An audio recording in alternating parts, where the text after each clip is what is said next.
صحينا الصبح وكان حصل بينا خلاف معين، والخلاف دوت اتحل ازاي؟ يعني انا اللي كنت مخطئ فيه. الخلاف بتاع الصبح ده انا اللي كنت مخطئ فيه.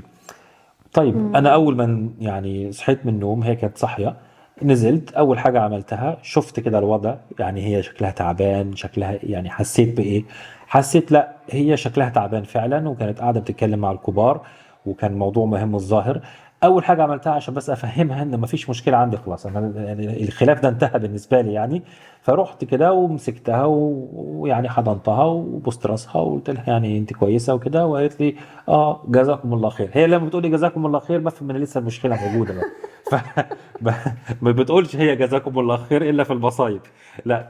فقالت لي كده يعني لسه في شويه يعني، فقلت فقلت ايه طيب خلاص يعني اروح اشوف لها حاجه تاكلها. فرحت عملت سلطه فظيعه. قلبت نفسي ما انا قدرتش. جبت سلطه